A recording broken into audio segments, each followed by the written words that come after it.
live. My name is Mackenzie Henniger, and I have Dr. Keliesha Roth here. If you don't mind, and if you're tuning in right now, if you want to just jump in the chat and say who you are or where you're from, I think that would be awesome. So I'm right now in Fort Macleod, Alberta. Keliesha, you're in Pincher Creek. So there you go. Pincher Creek, yeah. I'm in one of our exam rooms at the clinic. So if you hear some background noise, I apologize. No, that is great. Well, we'll give it a few more minutes and then we'll jump into industry innovators. I'm super excited. Awesome. And there's a lot more people jumping on now, which is awesome.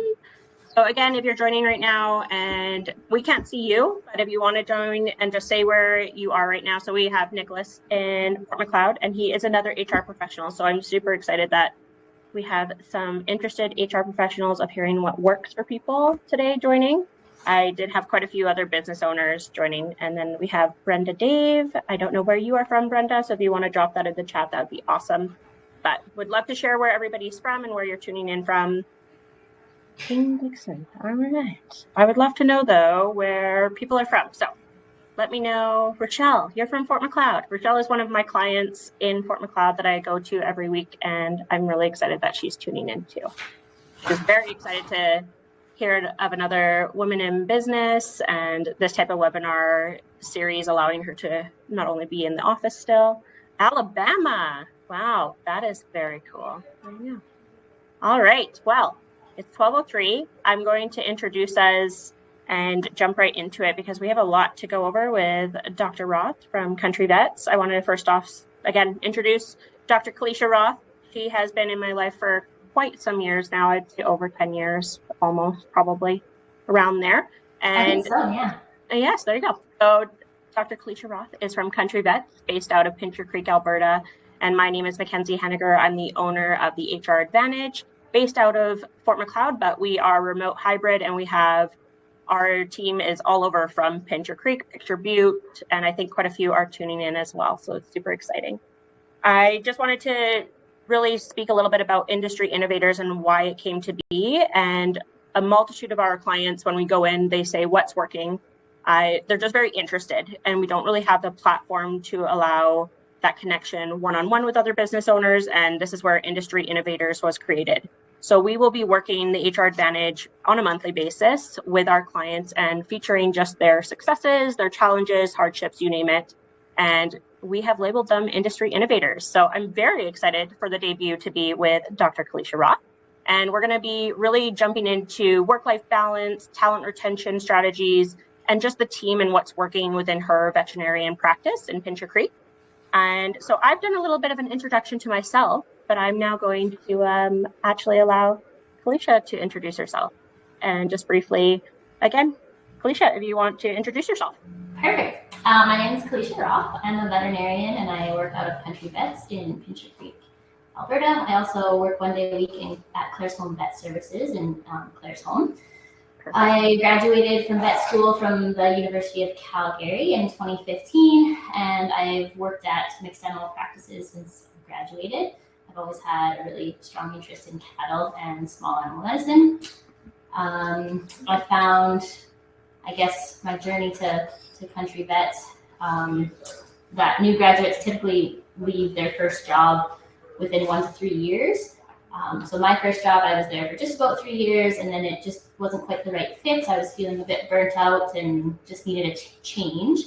I worked as a locum vet in Alberta, again at mixed practices for a year. And then I started working for Dr. Ken Wright out of the Claire's Home. He owns Claire's Home and Country Vets at the time. And my first day I started, he was like, when do you want to buy in?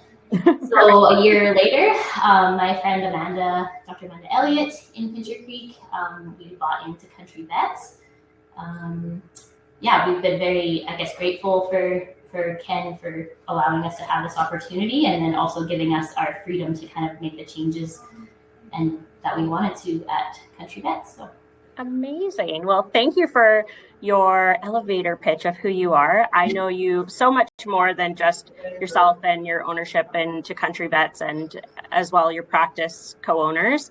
It's been awesome just to see the growth of not only your internal culture, but as well just your team. I love coming and visiting your work site because everyone's really happy.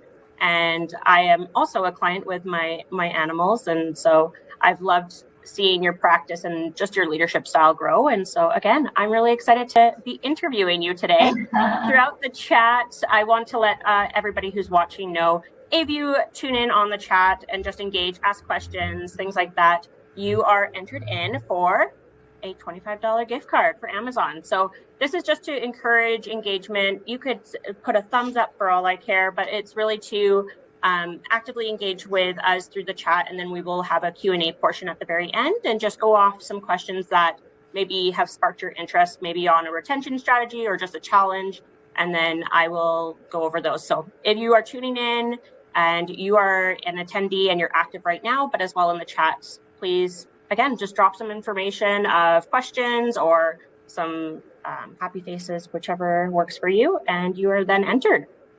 So again, we do have a little bit of an agenda today. We don't want to be going all over the place. So we are going to learn a little bit about the history of your team. You talked a little bit about it so far, but again, just the excellence in your employment practices. This is why you're on this webinar series, and we're kicking it off with you, and just what we have gone over for a multitude of years of what has worked, and then lessons learned and advice, especially for yourself in a rural practice, and then an engagement portion for everybody who's tuning in. Does that sound like a good agenda for you? Good. Great. All right. So there you are. You're in this picture. Was this taken recently, Keliesha? I think it was last summer we took it. That's our entire team who works here. Yeah, well, you've had a lot of growth. Like this, if you go onto your social media, it's got small team to large team. And so I'm really excited to speak about all of these amazing professionals that, again, when you walk into your practice, you get to meet them every single day.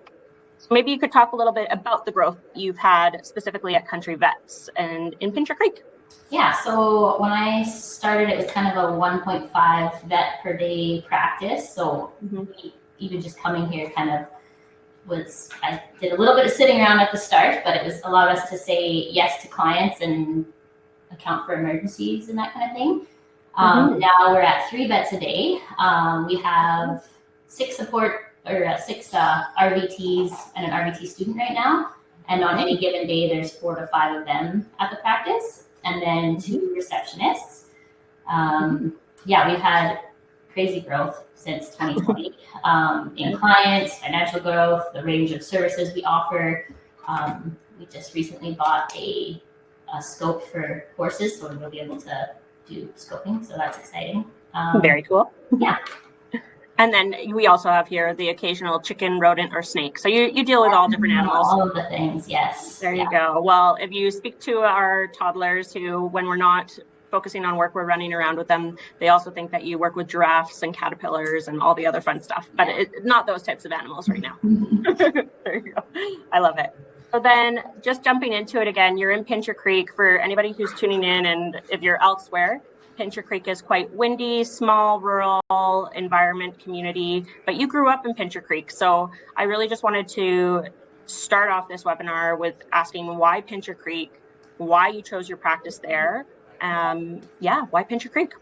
Yeah, it was not what I expected when I graduated to come back here at all. I guess what led us back here, my husband is also from Southern Alberta, so it's from Claresholm. We kind of were in the middle in Fort Macleod, and then just being close to the mountains, we're hiking and snowboarding, and both of our families both live down south too. And now that we have a toddler, having grandparents close by for babysitting is amazing.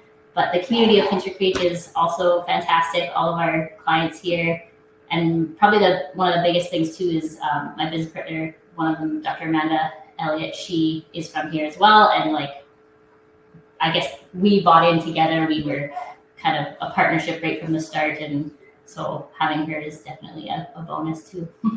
There you go. And again, I love Dr. Amanda Elliott. And so Pincher Creek, looking back, going through your education, you were obviously placed in all these different areas. Looking back to then now in 2024, is Pincher Creek still, was it all you expected, or were there definitely some challenges in choosing where you wanted to open your practice? Yeah, I guess I lucked out with having Ken here as far as giving us the opportunity to buy in, because I think some rural places there's not always that opportunity. Great. definitely being rural is a challenge as far as on-call life. It's like a work-life balance that always you're struggling with.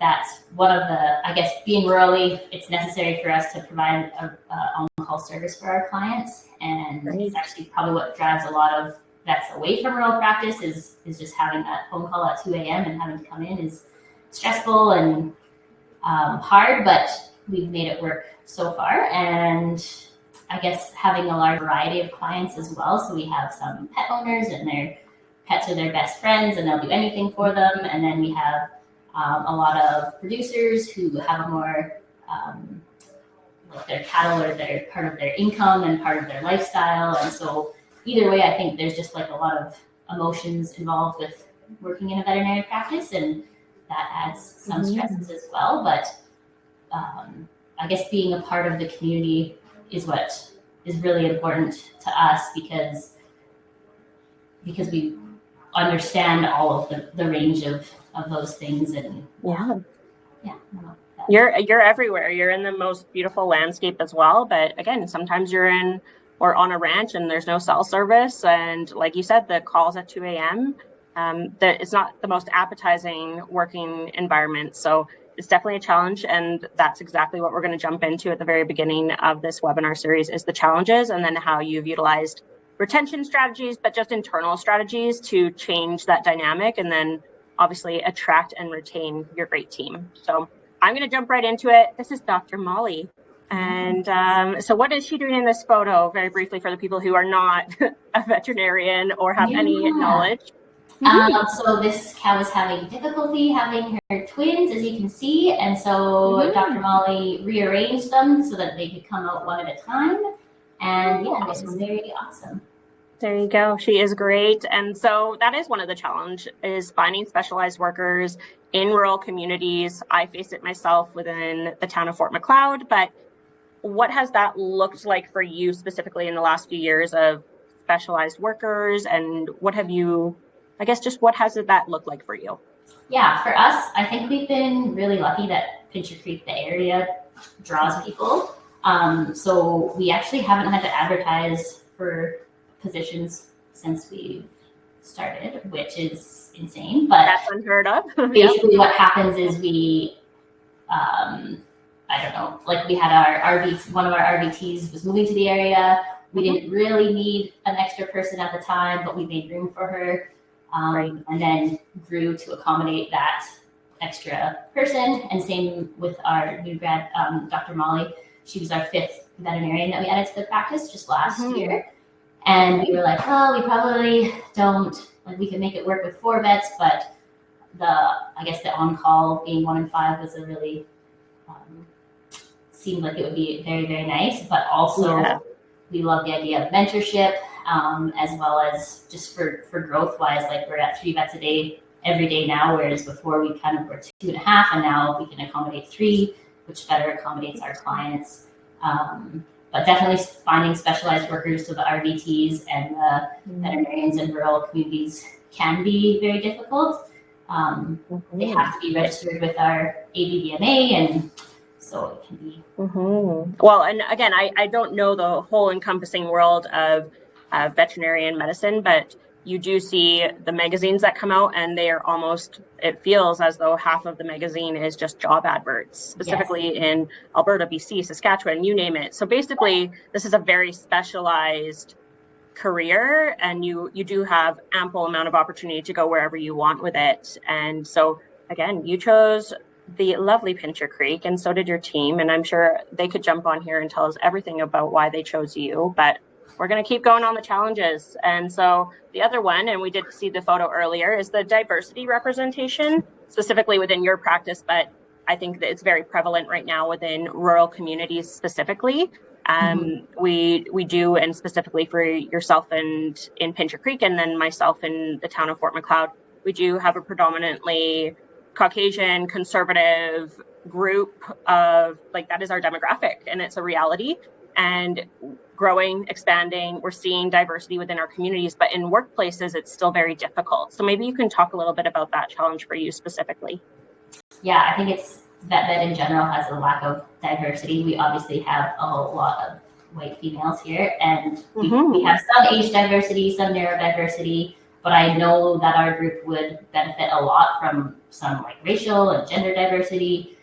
So it is on our minds for future growth, and we're kind of at our limit in our building right now for how many employees we can accommodate, but going forward, it's on our minds. So. And you definitely do have students that come in, but again, predominantly women within the industry that you're seeing.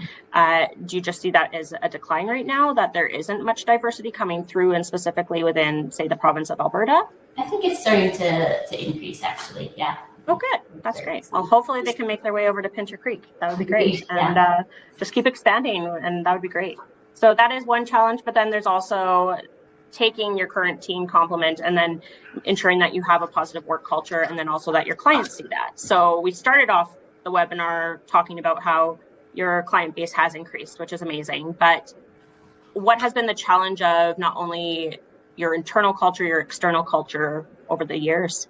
Yeah, from the start, I guess Amanda and I have both worked at practices that didn't have the best culture, and that was always our number one focus, period, is like, we have a positive culture where people want to come to work. There's no gossiping and fighting amongst the staff. So, but it takes a lot of work. So making those changes initially, having new staff added on, it's always something we're talking about with our team. Right. Definitely culture does not create itself. We work at it every single day. Our main values are team, communication, and community, and we have regular meetings all the time that come back to teamwork, that kind of thing. Well, and that can feel almost like a broken record when you say, okay, we're going to just do this hurrah and teamwork. And great point on, again, workplace culture will create itself if you don't intentionally work on it. I hear it so many more times when you walk into a work site of, our culture is great. And then when we actually go and interview the staff, we see all those very glaring, obvious issues that not always ownership sees, but transparency does very much start from the top. And I do think we've talked about that quite a bit with Country Vets. And so one of those items was financial transparency. And Dr. Roth, I know a lot of business owners they're shivering when we think about telling our team about, say, what we're charging, our mistakes, how we're doing as a business. How has that been for you at Country Vets? The very much financial transparency culture. I think we definitely try to be as much as possible. Like, we want our team to know what we're billing out versus what our costs are, and there's a lot of costs involved, especially with inflation over the last little while. Is we just try to just to be honest with them and be like, this is the reasons we're stressed about this today, or this is something that we had a good month, and then we'll give bonuses and that kind of stuff. So having them as a part of that financial success, I think, makes them feel just like they're more part of the team, and that we're then able to be working towards goals like long term, we want a new building maybe, and that kind of stuff. So right, there you go. And then so in turn, from having those discussions, say there's a mistake or an issue, how is it then discussed internally as that was a challenge, but what does that language look like around the A side? I think we are very much open to mistakes. Like, we're all human, we're all going to make mistakes. Our team knows that if they make a mistake, they're not going to get yelled at or in trouble for something. It's like, sometimes it'll be brought to the whole team so we can discuss it and try and figure out what happened. Especially, financially, it's like, stuff happens, and that's fine. And communication-wise with clients, mistakes get made, and we want to learn from our mistakes. We don't want people to be belittled or feel bad about it or be embarrassed or anything. It's just kind of like, well, nope, moving on. There you go. And I really respect that, not only about Country Vets and especially just working specifically with you yourself and Dr. Amanda, but that internal culture definitely then trickles into the customer bases that you work with. And so many times, especially in rural, smaller communities, small businesses, I hear business owners going, well, we just have to do that to keep going. That's just how the customer is. And so I think you've changed not only your internal culture to then reflect the client basis that's walking in your door, and they are seeing not only your core values, but your workplace culture. Have you ever had that kind of discussion, not pay discussion, but just your core values and what you expect of your team with your customers? Has that been an item? Yeah, a few times, I guess. We do, like I said earlier, it's like an emotional setting that we're in. And so sometimes clients do lose their tempers and that kind of thing.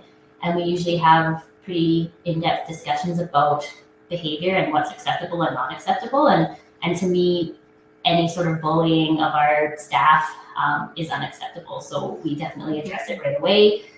Sometimes we end up having to send clients elsewhere and say our goodbyes and find them a better fit, or have them find a better fit than our clinic, because we're definitely aware that we're not everybody's cup of tea, and some people like different things, but just like a culture of respecting the staff and the clients to each other is very, very important. And then it makes your staff want to work there, right? If they enjoy their job, their coworkers, but as well the clients coming in, I think that's very, very important. And you will train that into your clients. It takes work and consistency, very much like an internal culture. And we just this week talked about it's okay to say no, and it's okay to move on if it doesn't match not only your core values, but the direction that your business is going. However, many business owners, again, small to medium sized, but in rural communities, they're afraid to go that direction, and how that is then translated.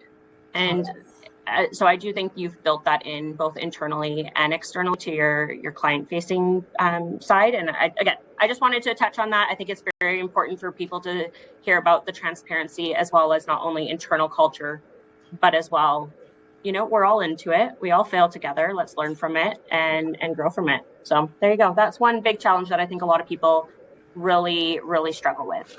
And I did just get a message on our chat, and yes, it's being recorded and it will be sent out after. So another challenge that we're going to go into with Dr. Roth is definitely friendships versus being a boss. But tell me first, what is this photo? Because again, what are you wearing? Why are you wearing a garbage bag at work? Preg checking, and I had a RVT with me, and we forgot to put my wet coveralls into the truck, so that was a mistake we both made. But luckily, we had a garbage bag, so that is what I wore preg checking that day. There you go. Well, I think that makes for a fun working relationship where you get to take, again, photos and share it on social media, and that's what really creates that co-working friendship. Really awesome workplace culture. But then at the same time, Dr. Roth, you are a business owner and you are a boss. And I always have to remind a lot of business owners when we're integrating ourselves into a work site that at any point in time, would you feel comfortable going in front of your staff and potentially having to either lay them off, terminate them, give them a disciplinary notice? And that really sets people back going, oh, I don't have that boundary. And that is a challenge that I'm facing right now as a business owner. And we talk about it again all the time. Just how do you get to that point where, as a leadership professional, you can understand that and your staff understand that. So maybe you can just talk about that challenge for you from when you initially came in as a veterinarian and then you bought into the practice, and how you've defined that in your team at Country Vets. Yeah, it definitely has been a very, I guess, long and still going on learning curve for me. Being a friend versus a boss is kind of a fine line to walk. I care a lot about my staff, and I've always been the type of person who wants everyone to be happy and everything's going smooth. But I've had to relearn that you can't actually make everybody happy all the time, but making everyone psychologically safe is more important than that. Definitely the boundary setting, like you talked about, is important. Sometimes it means really hard conversations with people who I care a lot about, but we kind of have our motto clear as kind. And that's just like, if I'm telling you something, it doesn't mean I'm mad at you or I'm going to hold a grudge. It means that we have to talk about this and communicate as a team or as individuals. It can be very, very difficult, but that's how we move forward and learn and grow. Especially in regards to performance or just team dynamics and that kind of stuff. It's something I'm sure I'll always struggle with because. Yeah. And it's a good thing to be challenged as a business owner. And I think when we're too comfortable, that's when we need to shift and see what we need to do differently, not only for ourselves personally, but professionally. And I'm sure you could look back and think of a conversation that was extremely difficult for you because the boundary had been crossed at some point where it turned into too much of a friendship. Do you think you've had those in the past? Probably, yeah. Yeah. And it's hard. It's hard where you go, we have them, again, small town issues, but we have them over for dinner or we see each other the next week and I'm delivering really unfortunate news sometimes, right? And so thank you for talking about that because even though you have a great workplace culture, Country Vets is an awesome employer, there's still that very consistent motto that you said. And again, if you can rephrase it again, was clear is kind. And yes. I stole that from Brene Brown. Oh, perfect. And we'll talk more about Brene Brown, I'm sure, shortly. But those are things that critical conversation is such a great point for business owners to understand that it makes you uncomfortable, but do it right away. Don't wait it out. That critical conversation can be a building point for not only trust in your working relationship, but for your entire team and your workplace culture. So thank you on talking on that challenge. I think a lot of business owners face that. And it's just because they've grown or they as a business have grown with people right by them. And now it's tripled the size. And they do have to shift that mentality of, you were my friend right at the beginning. You saw me through the hardships. And now we have more of a boss and co-working relationship that we need to make sure that we maintain. Yeah. So thank you. Yeah, someone just wrote business comes first. And that's true, right? Like it's still, as much as you care about everyone, you have to see the big picture as well, which is difficult. Right. So. It is. It's not a fun part about owning a business. You wish everybody just loved you and everyone got along, but maybe that's the millennial speaking in me. And I really do. I do see the great things of people, but at the end of the day, we as business owners have deadlines to meet and our clients and our customers need to see that too. And you can't just all love every single person every day. That's not the way to run a business. So challenges. I think you and I speak about this. I would say it's been very prevalent in the last 3 years and not just only growing as leaders, but shifting. I opened my business and I leaned on you quite a bit of, am I doing this? Is this the right move for me with the HR advantage? But then even just yourself growing as a leader, we bounce off each other all the time. But imposter syndrome, it's very prevalent. I find, especially with women in business, I hear it more and more. And so imposter syndrome, maybe you can just talk about the challenges, where you see it the most. Where does it pop up in your brain the most? Yeah, I mean, as a veterinarian, you feel like, am I supposed to be doing this? Especially at the start, and that was a learning curve as well, and getting more confidence. And then as a business owner, I had never thought that I would want to own a clinic. It was something that the more I worked in different practices, the more I was like, I should try this and see what happens. And it's been really a good decision. But I didn't feel qualified for sure. And then looking back at just some of your leadership roles, I really had to go through of okay, I have been on different councils or part of different boards and I've done leadership things. Just because I didn't go to school in business doesn't necessarily mean that I can't learn now and learn how to do it. So.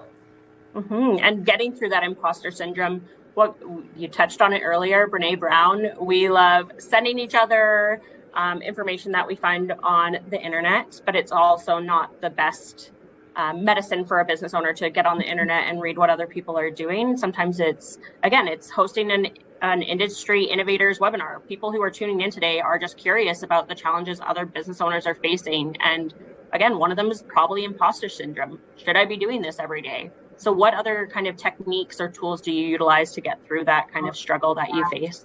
Definitely leaning on family and friends and having people in your life that are supportive of you and allow you to go and just having my husband so that I can bounce ideas off him all the time and you definitely as before pre-HR advantage, it's just all of those things. And then a lot of podcasts I listen to, like Brene Brown, Adam Grant is another good one for organizational psychology that he does, a lot of veterinary ones as well. So there you go. And it's good. Look for that knowledge. And I find knowledge is very powerful. And if you're not educating yourself every day, that's something that I really do tell business owners, like, challenge yourself. You hate reading a book, try to read a book.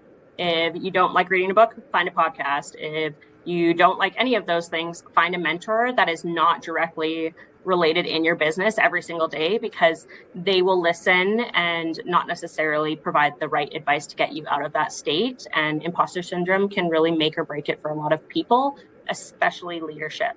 But you get there, and there's a lot of other challenges that we'll go through and just the successes. And then, so again, we're now going to jump right into what everybody on the webinar is tuning in for, is what makes Country Vets so great. You as an employer, I can just pump your tires all day long. There's a lot of really great things, and why I chose you to really jumpstart the industry innovators was you do have a lot of great internal things that we should be sharing, and we should be communicating openly with other business owners. We are very much community over competition at HR Advantage, and we do speak highly of our clients, one of them being you. And so now we're not gatekeeping, we're sharing it today. So first off, what was your team doing in this? I did hide the animal that was cut wide open, but what was your team doing in this? I think they're doing a C-section on a cow as well. Cool. So maybe they're just pulling, I think they're doing a C-section because they're all gowned up. So they were just teamwork, getting the baby calves out. There you go. I've been with you trying to pull an animal out of a body when I've been hanging out with you back in the day, and you said, hey, we got to jump into the vet truck and go somewhere. And it's a lot of work on your body and mind. And I think we were very mentally exhausted that one specific time, Dr. Roth, and we needed ice cream, and it was just a rough day. Animals, mentally, it's hard. So first one I'm going to talk about is disc assessments, because, and going off of that exact statement, is you have to like the people you work with, but you don't have to love them. And disc assessments are such a valuable tool. HR Advantage, we get asked all the time, especially by brand new clients, oh, I've heard, Country Vets did disc assessments. We want to do a disc assessment. Well, okay, so what are you going to do with that information after? What is your game plan? How can we help you? Oh, we just want to do it. We want everybody to know who they are. Okay, what are you actually doing with that? So maybe you can talk about why disc assessments. And so this is a behavioral test. I should clear that up for a lot of people who don't know what a disc assessment is. There's a multitude of different providers that provide disc assessments. And specifically, you go through questions and you find out who you are, what works for you in work sites, personally, professionally. And then on the other side, who you don't work well with usually as well, what challenges you. And so leading into Country Vets, you guys utilize disc assessment. So maybe you could talk to us about that very first success. Yeah, so we had a business coach when we first started that was provided through our chamber, had a grant for it. So we took advantage of that, and it was amazing. And so we did our whole team the disc assessments, and since then every new team member does it before they start. And then 1 or 2 times a year we come back together and we just go through everything again, ask specific questions. Usually our manager kind of leads those. We also have, like, in our breezeway, there's one of the disc assessment activities is like name 3 things that how you want people to work with you. So it's like, well, I want someone to stop me if I'm not focused and look at me and say, please do this. Like, I need someone to refocus me sometimes.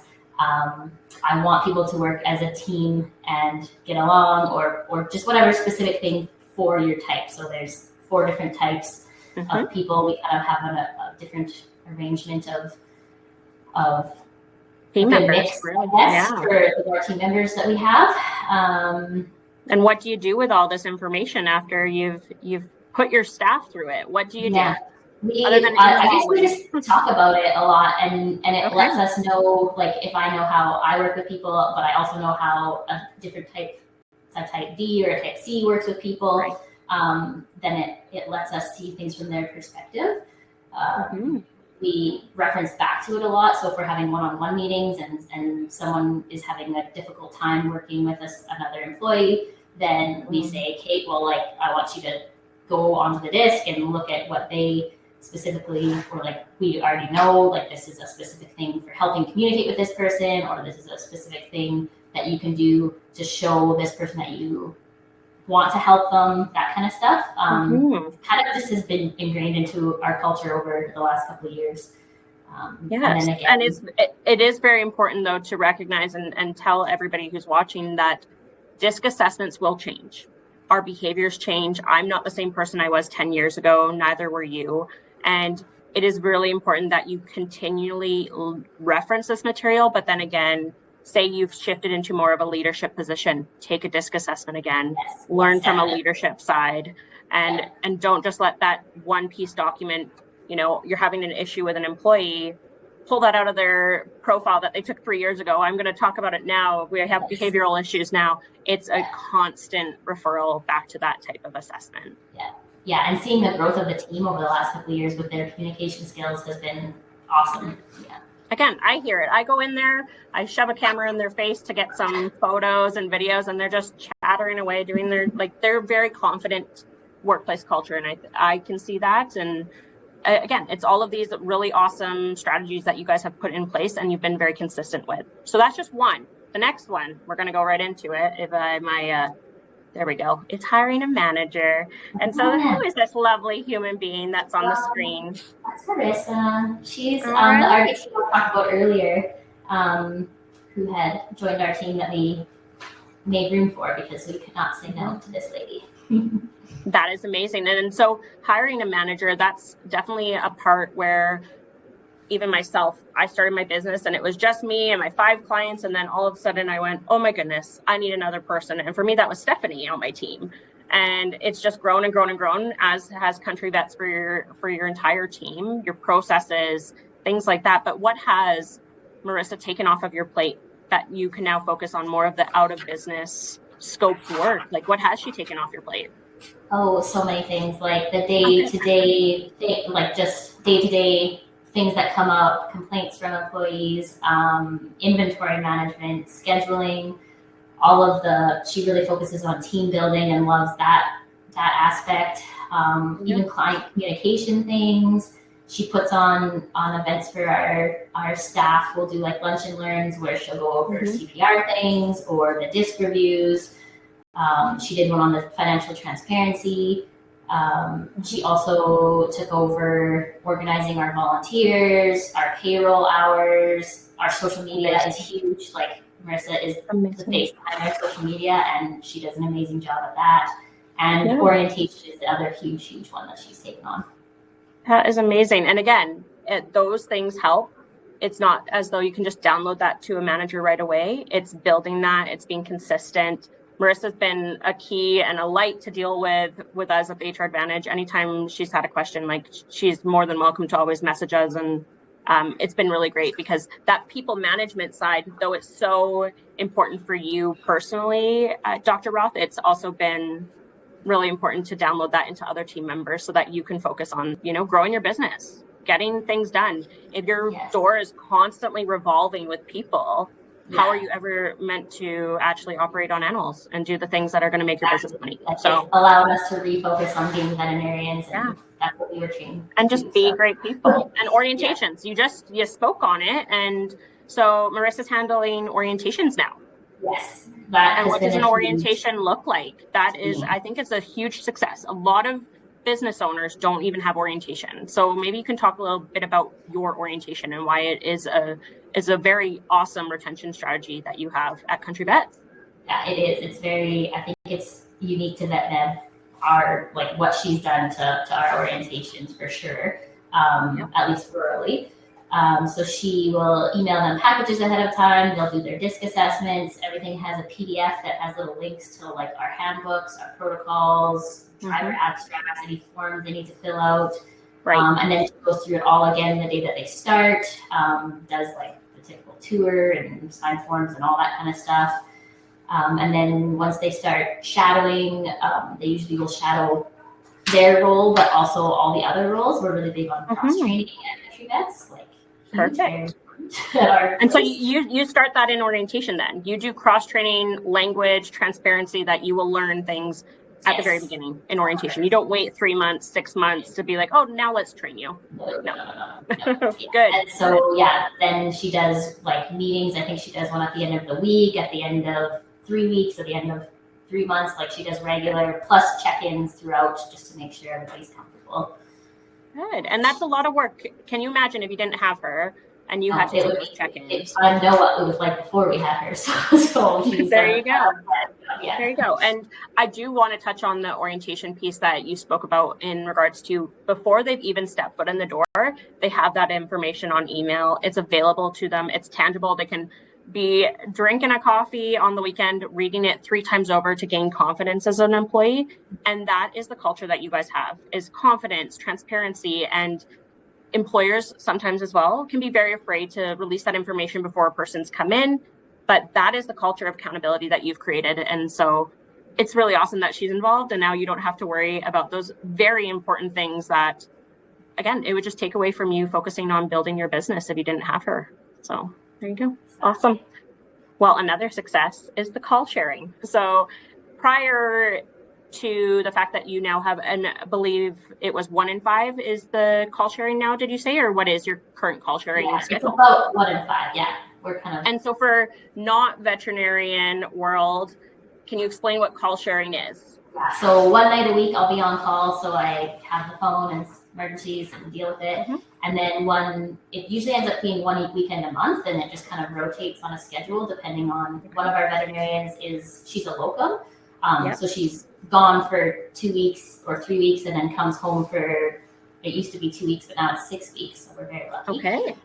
So when she's home, she works for us 2 days a week and then, joins in on our call schedule. And we're just overjoyed to have that. I love that. And it's a big success. Again, not every workplace is going to have on call, but adding in to not only just the recruitment strategy of saying, you're not going to be on every weekend. I wouldn't want to go in an environment where you're working Monday to Friday potentially, and we'll get on your really great 4-day work week and what that also adds into it. But the call sharing piece for veterinarians, that takes away your life.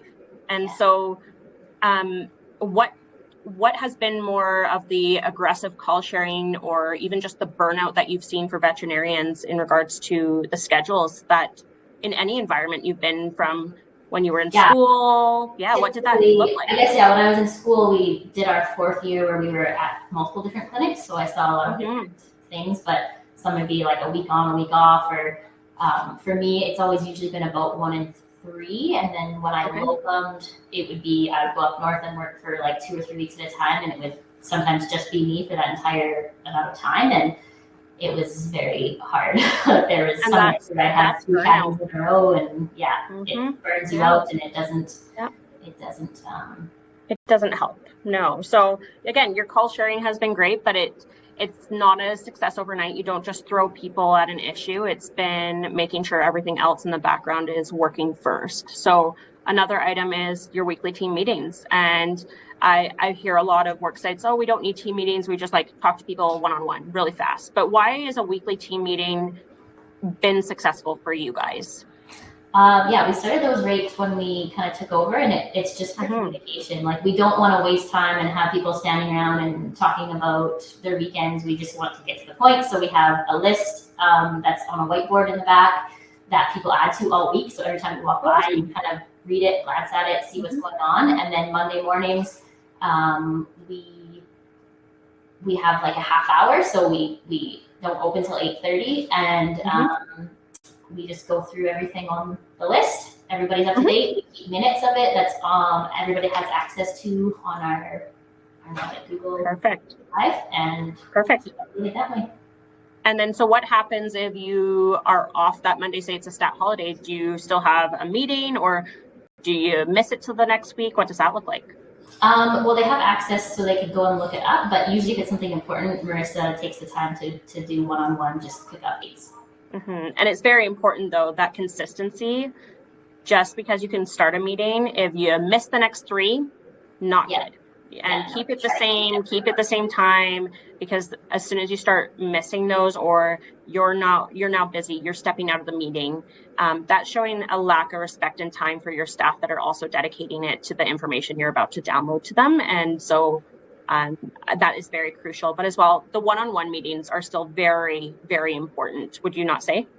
Oh yes, definitely. Like so every 6 months we do goal setting meetings. They're like performance reviews, but we don't like performance reviews because we're not really, we want to be evaluating your performance all the time throughout the year and making sure everything's, so we treat them more like goal setting meetings. Like so we sit down one-on-one and get them to sign contracts, get them to,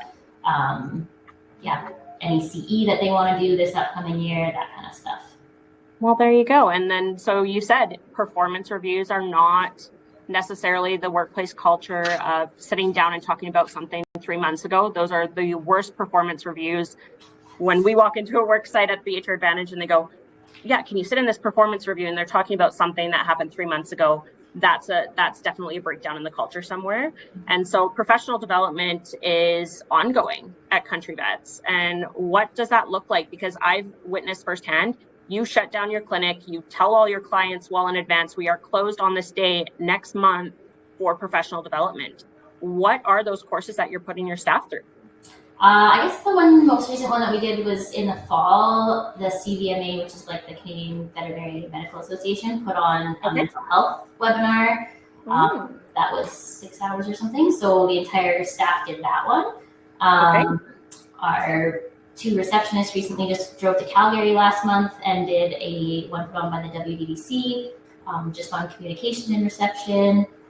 All RVTs and veterinarians need to have 20 hours of continuing education a year. So we also provide an online membership through a platform that they don't have to pay for. We pay for it. So, being able to make those financial sacrifices pays off in the long run because you're doing professional development, but you're also doing team building at the same time in it.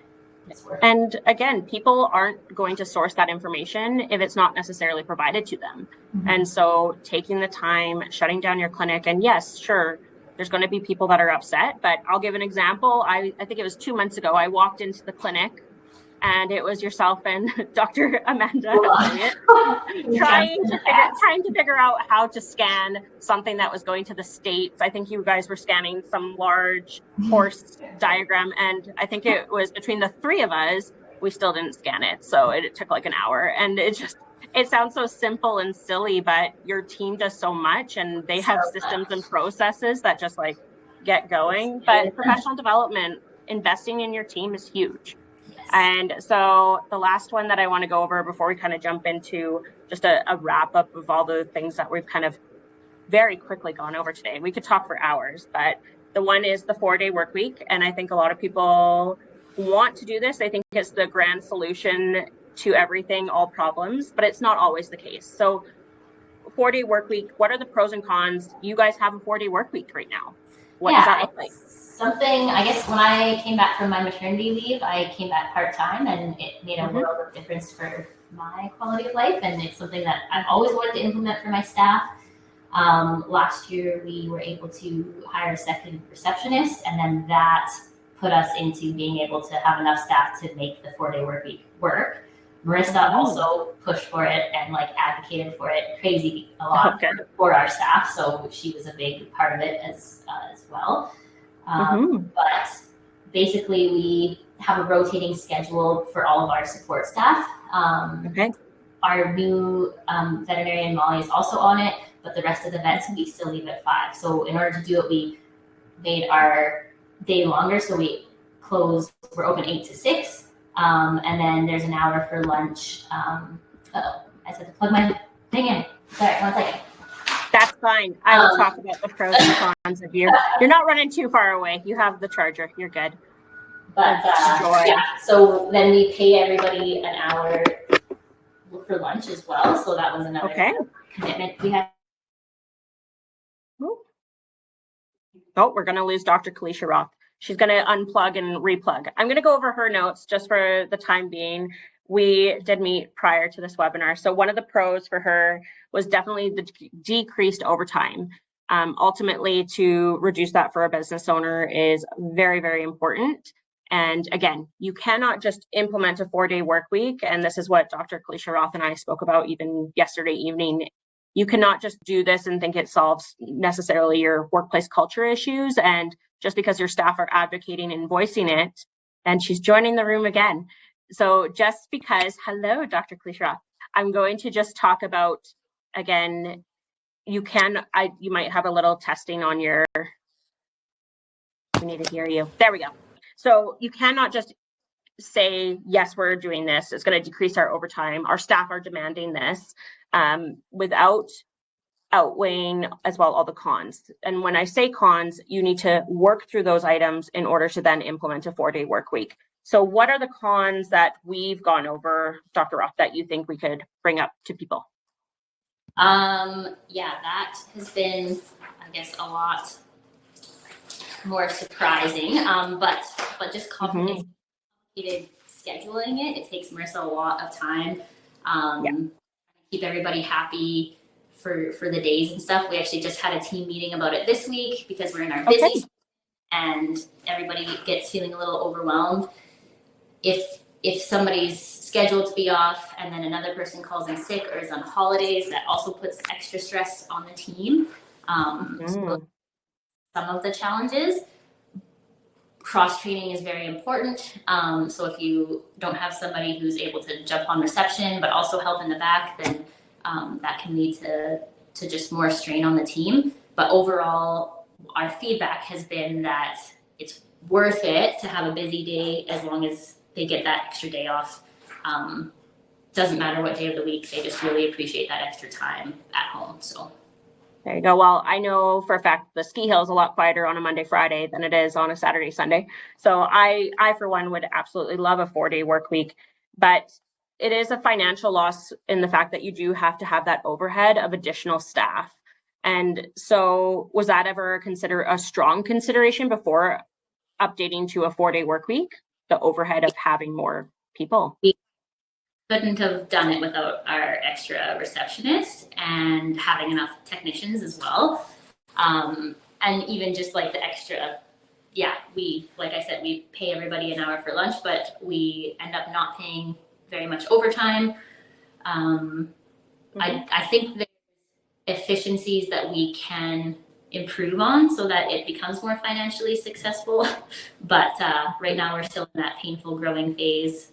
So I'm hoping it ends up being more efficient and that kind of thing. But I don't think, like, we're definitely not like losing a ton of money, but it's been more difficult, I guess, for just the scheduling and that kind of stuff, and working out all the kinks has been more difficult than I anticipated. There you go. And so again, a lot of business owners think that this will be a quick fix, my culture will turn around, and it might not necessarily be a 4-day work week. It might be a change of hours, having flexibility.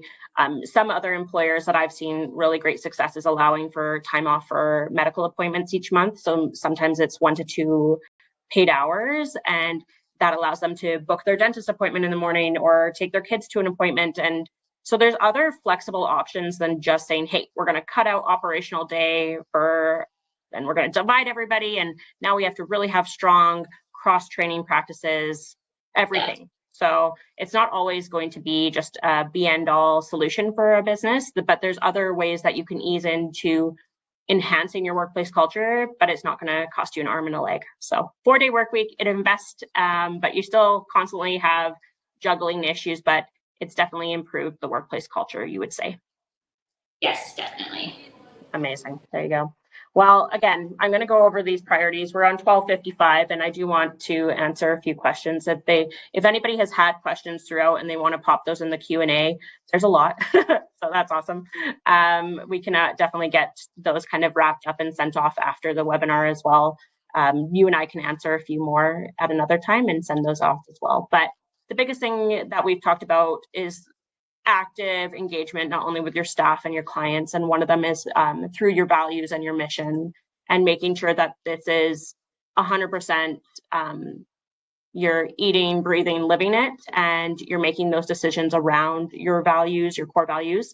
I do tell business owners, if you can utilize your core values to hire, fire, and make decisions, say on promotions, then your core values are awesome. And you can do those and apply them in the same setting of working with clients. And in my last workplace, they trained me beautifully on that. Do our core values align with this customer? No. And I think that's really, really important, because your business will flourish if you start leading by them. And so the other one was listening to your team, but having fun. And so what other things have you had to do or listen to your team about? Oh, that's a good one. I guess just things that I don't necessarily think about or notice, having the openness of a relationship for them to come to me and say, you know what, this doesn't feel safe, or this as efficient as it could be. Like, if you trust your team, it not only makes them feel more, I guess, motivated and part of the big picture, but you also learn a lot from things that you're missing, because you're gonna miss stuff. Exactly. So again, communication, I think that it really could solve the world's issues if we just communicated a bit better, but we're not always going to see the same. And so having boundaries, I think, is very, very important. And when we hear boundaries, we think, oh, we're going to just close off and that's our boundary. What is a boundary for you specifically that you've kind of looked at as a business owner over the last few years? For me, boundaries are communication, like just communicating what you're comfortable with, what you're uncomfortable with, as far as acceptable behaviors. So we have a zero tolerance for gossiping at Country Vets. Like, if we have to talk to you about it more than a few times, it's going to be a very serious conversation, and our employees know that, and it's just helped us flourish as a team. Everybody cares a lot about each other, but also when they're on a day off, then they're on a day off, and that's fine. And we respect sick days, encourage them to take sick days and mental health days, because boundaries are important to all of us. And again, I think many business, and I think I know because I hear it and it's very prevalent. Oh, are they actually sick? If you can create a policy around it where it's we don't need the excuse, we don't need the long drawn out story, you can remove the emotions from it. It makes it a lot nicer of a workplace culture. And we've gone into quite a lot of them where we want to give sick days, but we want it in writing. Well, if a person has to write that they're mentally not doing well, they're going through a divorce, like, that is not going to be the best way to ask for a sick day versus, can I utilize one of my 2 days? Or can I utilize one of whatever the number is and the allowance that the employer can provide? And I really do coach a lot of employers, take the emotions out of it. You do not need to know. Yes, you can have really great boundaries, and also really great relationships too at work, but you are still an employer. You should not know every single in and out of your employees' lives. They do need a break from you, as do you as a business owner. You need those breaks. So it's really, really important. And then in the end of it is your physical and mental health just improves. But you guys also do a lot of physical health activities at Country Vets, which is super fun. I will never join you, but you like exercise and you do things to condition your team as well in those areas. So that's been a really cool practice. Yes, no, that's been calving season prep. Yeah, you guys are, again, if people tune into your social media, like, you are physically exercising in the back of your practice. And so kudos to you, because that is a very different and unique way to engage your staff, but it's fun. So it's awesome.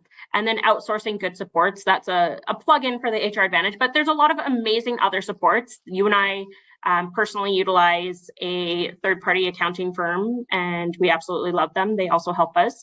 And what other things do you outsource that have definitely improved your business? Yeah, I guess having, as far as being a small business owner, having an accountant, having a lawyer, and also having an HR helper is very important. We've used you for helping us with a lot of just the Alberta workplace laws and those kind of things, but also what's appropriate, what's not appropriate.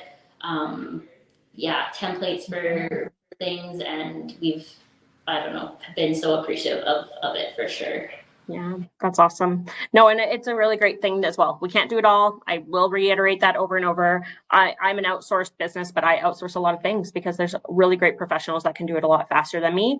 And I can focus on, building my business. You can focus on operating animals. I won't ever do that work. And you can lead a great team because of it.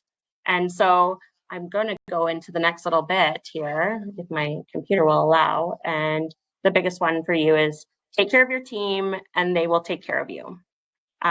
Maybe it's just because that's just who we are as individuals and leaders, but I do find your team definitely, they pick up the pieces when you need them the most. And that starts with all of these awesome strategies, the transparency, the onboarding practice. They know their accountabilities before they've even walked in the door to start day one with Country Vets. And as a result, they take care of each other. And you don't always hear that, especially in an all-female team. Like, you have a very large, amazing group of individuals and professionals working for you. And I just wanted to kudos you at the end of this and tell you that. And so I'm going to ask a few Q&As because it is 1:02, but if you're okay with that, Dr. Roth, can you stay on for 5 more minutes and we can go over a few questions? Yep. Okay, there you go. So the chat first is everybody is just like really happy, and there's a few familiar names that we know in there. So thank you. This is just to wrap up again today's webinar. And again, we could go over and probably have Dr. Roth on over and over and over. But one of the questions was, what interdisciplinary collaborations can be established between vet med and psychology fields to develop, resilience building programs tailored to unique issues faced by veterinarians? Who else do you think you guys could collaborate with? That's a really big question. That's a really good one. I know. Yeah. Oh, you're stalling. Let's see.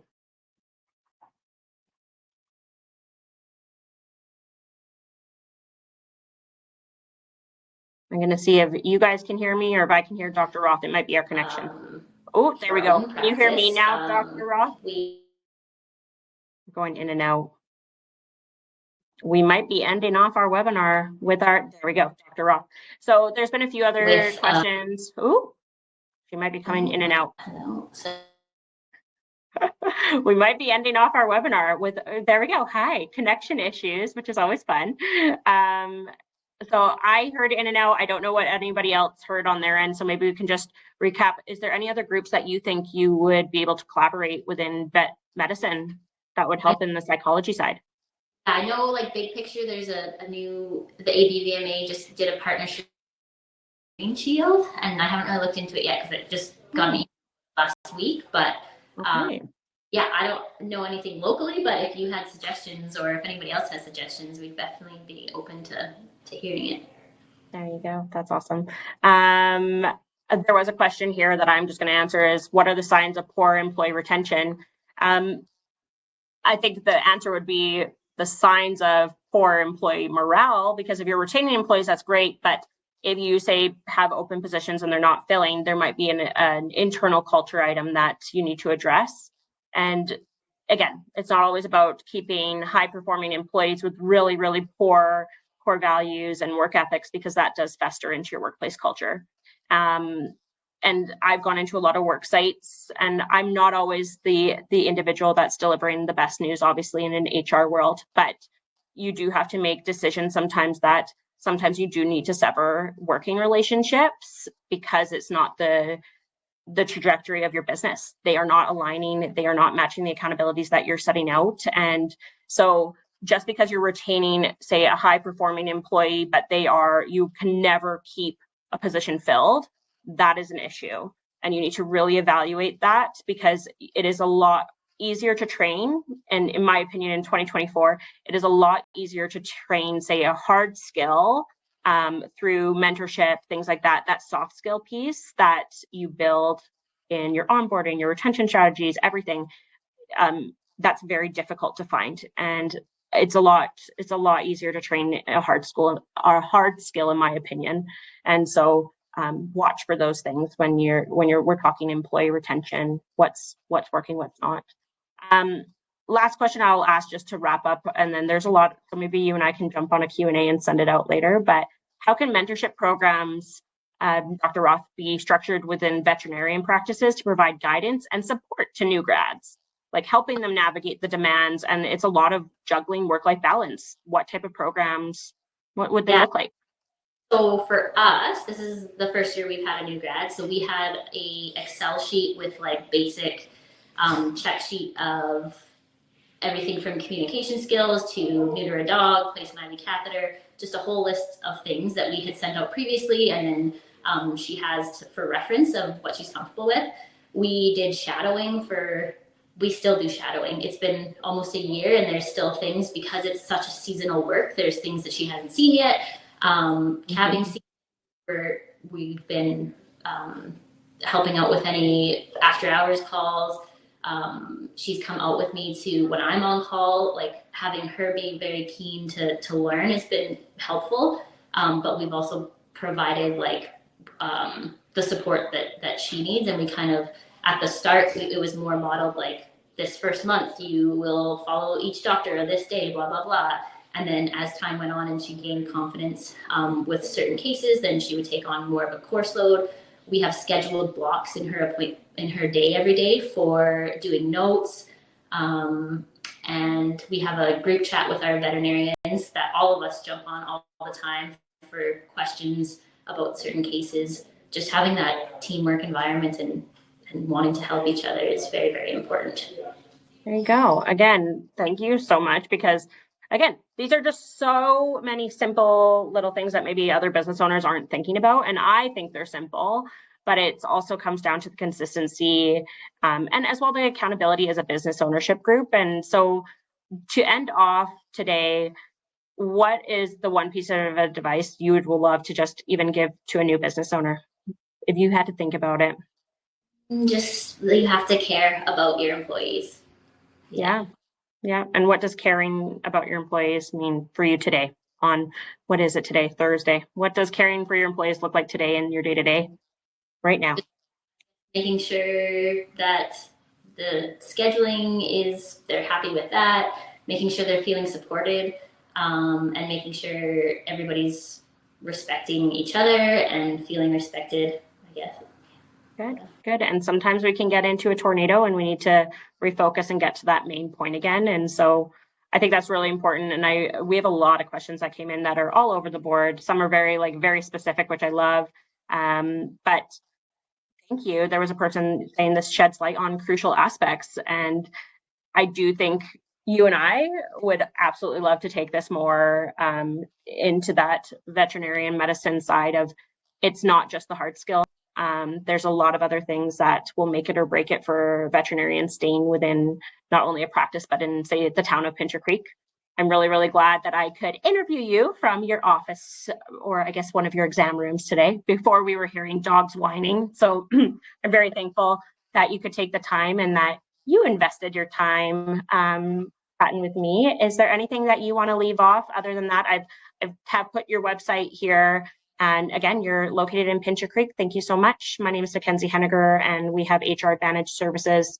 We do all outsourced HR management, safety practices, recruitment, social media, the fun stuff. Basically, we have a team of awesome professionals that absolutely love working with clients like country vets. So thank you again, Dr. Keliesha Roth. Anything else you want to leave off? Other than that, I just, again, want to thank you. Well, thanks everybody for your time. There you go. Well, everybody, this will be recorded. Have a great Thursday and stay tuned. Next month, we are interviewing, again, another amazing client of the HR Advantage. Thank you, Dr. Roth. Oh. Bye.